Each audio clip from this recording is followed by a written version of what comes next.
ბილი დაახლოებით 50000 წლის წინანდელი პერიოდით თარიღდება და არის ნეანდერტალელის. ილიას უნივერსიტეტის პროფესორი და მკვლევარი ნიკოლოზ წიქარიძე უნიკალური აღმოჩენის შესახებ გვიყვება, რომელიც ტყიბულის პატარა სოფელს ცუცხვაც უკავშირდება. ახლახან არქეოლოგიურმა ექსპედიციამ ამ ადგილას ნეანდერტალელის კბილი აღმოაჩინა. ნეანდერტალელთა მიერ ამ არეალის ათვისების დრო კი სპეციალისტების შეფასებით 90000 წლის წინანდელი პერიოდით თარიღდება. 90000 წლის წინ უკვე ნეანდერტალელები ბინადრობდნენ ცუცხვათის ტერიტორიაზე, მაგრამ დარწმუნებულები ვართ, რომ უფრო ადრეც მოვიდნენ ისინი, უბრალოდ ჯერჯერობით იმ ფენებზე კვლევები არ ჩაგვიტარებია და ამის ძალიან კარგი მტკიცებულება ის ცეცხლის გამოყენების ინტენსიური კვალი, რომელიც დასტურდება ნეანდერტალელთა მიერ ცეცხლის აქტიურად გამოყენების მტკიცებულებებთან ერთად ამავე ტერიტორიაზე ადრეული შუა საუკუნეების უნიკალური სამარხიც გათხარეს. არქეოლოგიური ექსპედიცია, რომელიც მეცნიერებისა და სტუდენტებისგან შედგება, ცუცხვათის მღვიმურ კომპლექსს 2016 წლიდან იკვლევს. კვლევები ეროვნულ მუზეუმთან თანამშრომლობით ილიას სახელმწიფო უნივერსიტეტის, შოთა რუსთაველის ეროვნული სამეცნიერო ფონდის, ლუის ლიკისა და გერდა ჰენკელის სამეცნიერო ფონდების, საფრანგეთის ეროვნული სამეცნიერო კვლევის ცენტრის მხარდაჭერითა და საზოგადოებრივი შემოწირულობებით მიმდინარეობდა. გარკვეულწილად რაღაც სრულიც მიმიძღვის ამ უნიკალურ აღმოჩენაში ნეანდერტალელის კვლევაშიც შეიძლება ასე ითქვას. რთული სამუშაო არის ნამდვილად, საკმაოდ სტრესულიც არის, თან კონცენტრაციას გჭირდება.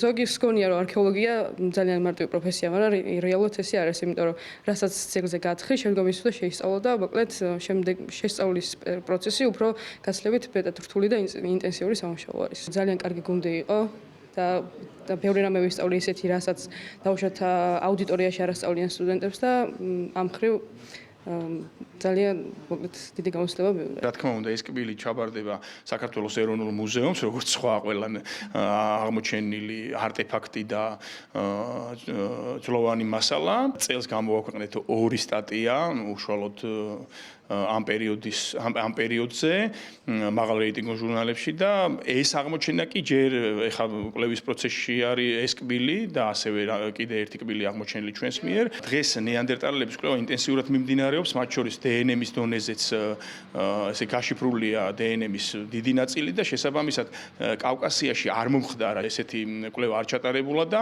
თუ არ ჩავთვლით ეხლა ანატომიურად თანამედროვე ადამიანს და შესაბამისად ამ ნამარხებს შეუძლიათ ძალიან როლი ითამაშოს აი ამ ნეანდერტალელების დნმ-ის გაშიფვრის პროცესში, მათ მორფოლოგიის კვლევაში, ანუ აგებულების კვლევისთვის და ასევე მნიშვნელოვანია, რომ ჩვენ ვცდილობთ, რომ ანუ ექსპანსიური ხასიათის კვლევები ჩავატაროთ, რაც გულისხმობს, რომ ბევრ მღვიმეს ერთად ვიკვლევთ და შემდეგ ეს მოგცემს საშუალებას, რომ უფრო ფართო სურათი დავინახოთ იმ პერიოდის. შეხვდნენ თუ არა ერთმანეთს ნეანდერტალელი და ანატომიურად თანამედროვე ადამიანი კავკასიაში და რამ გამოიწვია ამ ტერიტორიაზე, ვთქვათ, ნეანდერტალელების გადაშენება. ეს უკვე მესამე კბილია, რომელიც ცუცხვათის მღვიმურ სისტემაში აღმოჩნდა. მსგავსი აღმოჩენა მანამდე ამავე არეალში 2018 წელსაც მოხდა. ცუცხვათის მღვიმების შესწავლა გეოგრაფიის ინსტიტუტის მკვლევრებმა პირველად მე-20 საუკუნის 70-იან წლებში დაიწყეს. გათხრების შედეგად მაშინ შუა პალეოლითის ქვის იარაღსა და ძვლებს მიაკულიეს. აქვე აღმოჩნდა ნეანდერტალელი ბავშვის საღეჭი კბილიც, რომელიც ახალი კვლევების თანახმად დაახლოებით 50000 წლით თარიღდება.